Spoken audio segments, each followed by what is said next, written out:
agenda at ngayon, pag-uusapan natin ang tentananen, 10 klase ng mga bakla. Unang-una, ang pagiging pabebe. Hindi mawawala sa ating mga kabaklaan ang pagiging pabebe. Yung tipong hindi makabasag pinggan, yung pasweet lang, yung marami ng otoko at ombre ang nakapaligid sa kanya, akala mo napaka-pitit niya. Diyos ko! Itigil mo yan! Pangalawa, ang mga baklang clown. Uy, hindi ako yan Siyempre hindi mawawala sa mga beki ang palatawa. Yung nagbibigay ng saya sa buong tropa. Yung kaya nila ipahiya ang sarili nila para happy ka. Tapos, hindi kompleto ang araw mo kapag hindi ka nila napapatawa.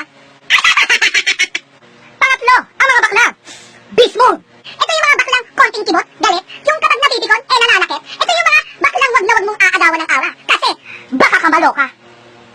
Hoy, bakit mo nilalandi yung asawa ko? Ha? Gusto mong sampalin kita? Ha? Wag ako. Wag ako. Yung mga bakla, wak! Pasiro! Yung mga sisteret natin, daig pa ang tanod kung Ramonda. Tinalo pa ang bombero kung magpabomba.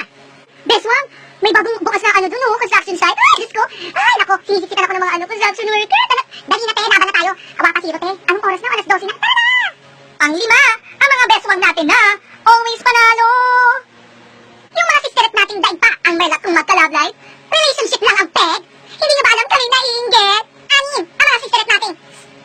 Pulpa! Mga kumari nating palaban sa pengkayan. Yung daig pa ang magsasagala sa kapal ng make-up. Aray. Yung tipong bibili lang sa tindahan, kailangan naka-pulpak make-up pa. Ate na, mabili ng shampoo. Oo, maliligo na kasi ako wala, prepapesh na. Ano ka ba? Kaagising ko nga lang. Sige no, ano yung, ayun, yung green. Oo, yan. Salamat. Pang-pito, yung mga baklang GGSS. Yung akala mo napakaganda niya kung makapag-inarte. Akala mo napakalambot ng mukha. Uy, Mari, ano ba? Pinagtitinginan ako dun sa may kanto. Diyos ko, yung mga tambay dun, sinisiksitan ako. Siguro may gusto sila sa akin, di ba? Kita mo naman, di ba napakaganda ko? Naku, yung kanina nga yung crush ko, si Joel. Diyos ko, tinatawag niya ako, sabi niya dun daw sa may kanto, mag-usap daw kami. O, talaga? Tsaka. Pangwalo, yung mga sisteret natin laging may dalang GL card.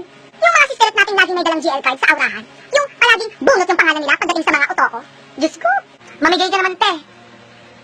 Uy, bes, kamusta naman kagabi? Diyos ko, nakita ko nakatatlo ka. Tapos yung mo, si Mike, si Jan, tsaka si Jose. Bakla ka, magkano binayad mo? Diyos ko, oo nga pagod na pagod ako. Ano ka ba? Hindi ako nagbayad. GL card lang. Ganda lang. Siya, yung mga beswang natin na whiz, pakabog. Yung mga beswang natin na ayaw magpakabog. Yung gagawin ng lahat para silang mabunot. Laban kung laban, subo kung suba. Pang-10, ang mga mamsi natin. Thunders. Ang mamsi nating tunay na palaban. Yung nagsasabi ng kasabihang walang pinipili ang pag-aura. Basta may pera, may bola. Yung mga tinatawag natin, spunky. Meron kayo niyan. At syempre may pasobra si Mayor, pang-11. Yung mga beswang natin, adobo. Kung kumilos, napakatigas. Pero, daig pa ang Barbie kung magpadulas. Pakarami niyan ngayon. Yung akala mo nanalo ka na sa aurahan, pero ang totoo, nalason ka.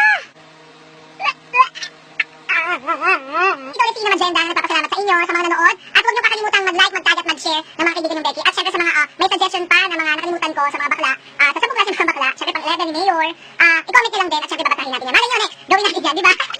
At yung background, ano ba naman ito, hindi pa ako tapos. Ayaw mo. Ano ako? Oh, go. So yun, bye-bye! Busy ko sa atin.